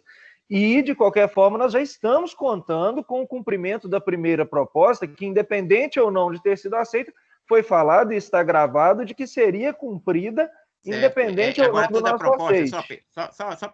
Só concluindo. Conclua, mas eu só queria que, para você não perder a sua linha de raciocínio, que eu acho que é importante. O ONS está modificando, adequando a realidade à proposta que ele mesmo ofereceu. Não é a ANA que está fazendo isso. Não, sim, o ONS, dadas as condições, está dizendo, eu vou cumprir um plano de trabalho. Agora, esse plano que eu apresentei naquela data, eu não estou conseguindo fazer. Então, ele está dizendo exatamente isso que está. Então, só para a gente ficar claro que aqui, tipo assim, eu não fiz o acordo, mas eu quero que você cumpra. Então, o ONS também, como não tem um acordo, não foi feito o acordo, ele está adequando a proposta que ele fez.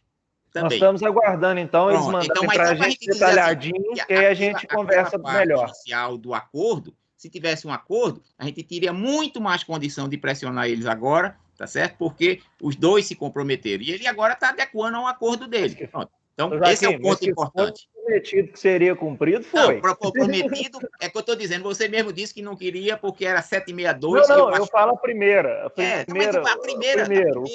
Mas vamos lá, é só para esclarecer. Mas isso aí não é o ponto de divergência, eu acho que a gente vai ter daqui para frente. O ponto daqui para frente é que eu estou lhe dizendo, e eu já disse ao ONS em todas as reuniões que eu participo, se ele está, por alguma razão, diminuindo o que ele tinha prometido em desacelerar o decaimento dos reservatórios, ele tem que, por outro lado, acelerar o reenchimento quando for possível.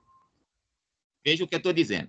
Se ele está descendo mais que o que pretendeu, ele, por outro lado, para a proposta ser neutra, ser também acessível para os outros, ele tem que acelerar o reenchimento reservatório. Como é que acelera o reenchimento? Se ele tinha prometido, vou dar logo o ponto onde é. Se ele tinha prometido 500, ele avalia outro número, para reencher mais rápido. Se ele tinha prometido 4 meses, que ele avalie mais um mês para garantir que reencha. Então, são esses pontos que eu acho que cabe, como moderador, alertar todos, tá certo? Que com uma proposta ser equilibrada, ela tem que ser equilibrada na descida, mas também na subida, na recuperação. Esse é o ponto que eu acho que estamos coerentes, eu e você, com isso. Na descida, na subida. Térmicas, todas as térmicas estão ligadas. Então, não adianta chegar e dizer, vamos ligar mais cedo as térmicas. Ok, isso para o ano que vem. Esse ano, todas as térmicas estão ligadas. Então, vamos ser objetivos. Essa sala é uma sala de acompanhamento. Não adianta dizer, se a gente tivesse ligado as térmicas em fevereiro, já estava com outro mundo. Então, são coisas que a gente tem que olhar daqui para frente. Quem autoriza ligar as térmicas não sou eu, nem é você, pode ser alguém que esteja presente externamente. Então, nesse ponto, a ANA continua com o propósito de mediar esse entendimento, mas mediar o entendimento mesmo, no sentido de que se identifica na proposta do ONS coisas que acha também que é injusto, colocar como eu estou colocando de maneira clara para todos aqui. Eu estou dizendo, ONS, quando você rever a proposta, rever 2 coisas. Rever o prazo e também a vazão que vocês querem retirar no período seco. Eu não sei qual é o número, eu não opero o sistema, mas vocês vejam qual o limite que vocês podem se comprometer num plano de reenchimento do reservatório. Só para todo mundo ter coerência com isso. A ANA, infelizmente, ou felizmente, ela é neutra porque ela não opera reservatórios. A gente dá condições disso, mínimo e máximo, e vocês viram como essas condições são feitas. No edital de Ilha Solteira tem uma regra, nós internalizamos a regra dentro da outorga para ficar clara que existe aquela regra. Pronto. Então, são coisas como essa, com transparência, que eu acho que é o que consta. Todos vocês têm acesso a mim de uma maneira aberta. Eu fico feliz, porque todos têm me tratado com muito respeito, tá certo? Eu sei que todos podem ter, assim, eu estou aqui, de alguma maneira, personalizando a ANA, mas eu não sou a ANA tem a sua diretoria, tem tudo, mas eu sou e fui colocado como essa pessoa que tenta mediar. Tentei mediar e talvez tive algum sucesso na questão do Paraíba do Sul, do São Francisco, do Sistema Cantareira, tá certo? E eu acho que me dá crédito para tentar mediar essa questão como está sendo colocada aqui. Não, eu aproveito, doutor Joaquim, parabenizo o senhor mais uma vez, não só pela mediação do senhor nessa sala de acompanhamento e no nosso grupo de trabalho do Lago de Furnas e Peixoto, mas também na atuação do senhor, que eu tenho acompanhado também, nós temos acompanhado na sala de crise da hidrovia Tietê-Paraná, na qual o senhor coloca os nossos pontos de vista lá também, a gente tem acompanhado, e isso realmente é um alento para a gente que vem sofrendo tanto, às vezes a gente deixa transparecer tanto a emoção nessa situação, mas quando a gente viu o senhor colocando os nossos pontos de vista, as nossas questões lá, foi um alento muito grande para o senhor, para a gente, né, vindo do senhor. Então, assim, parabenizo o senhor não só pela atuação nas nossas salas aqui, na nossa região, na nossa situação, mas na questão de lá, porque a gente imagina também que seja uma dificuldade enorme fazer uma mediação entre esse cabo de força de interesses e necessidades de ambos os lados, por políticas que foram feitas, há quem julga errada, há quem julga errônea, cada um julga do seu jeito, mas vamos dizer assim, que não foi o senhor que fez, que não foram as atuais gestões das agências que fizeram, mas que vocês é que sobraram com a batata quente na mão para corrigir. Tá certo. Obrigado. Bom, eu vou tentar presente à reunião o nosso diretor, tá certo? A nossa reunião, como eu disse, a Ana tem um corpo de diretores que coordenam a reunião. Eu sou superintendente de operações, funcionário de carreira da Ana, esse tipo de coisa. Então, faço parte do quadro permanente da Ana. Mas tem uma direção que está nos ouvindo, tá certo? Que era importante também, ao final, eu vou pedir para o nosso diretor Rodrigo, tá certo? Também se pronunciar, tá certo? Então, a data da próxima reunião, existe toda essa lógica aí de a gente fazer, eu vou pedir aqui meu pessoal que veja uma data mais adequada para que nós possamos encaminhar para vocês, mas que a gente sempre programa a reunião, dia 27, a gente está programando a 27 de novembro, é isso, 27 de novembro a data, tá certo? Então essa vai ser a data da nossa próxima reunião, é uma sexta-feira, tá certo? Se vocês pudessem anotar, sexta-feira, 27 de novembro, tá? Bom, então, nessa lógica, eu queria agradecer a todos, peço a compreensão do meu papel, eu sei que às vezes, tenho que ser um pouco mais, incisivo, mas eu acho importante que tenha essa confiança de vocês e tenha a confiança também que eu sei do ONS, no sentido que eu não estou querendo aqui também prejudicar o sistema elétrico brasileiro de maneira nenhuma, tá certo? Então, esse é o ponto que eu acho que é importante de ter dito isso. Peço que todos se cuidem, continuem com o meu canal em aberto, qualquer pessoa que tenha uma condição um pouco mais de representatividade, que quiser um contato comigo, todos têm meu telefone, têm meu e-mail, têm meu zap, e eu estou à disposição de tirar as dúvidas que vocês assim desejarem, tá certo? Dito essas palavras, eu passo a palavra para fechamento dessa reunião ao doutor Rodrigo, que é o diretor da Agência Nacional de Águas e Saneamento Básico.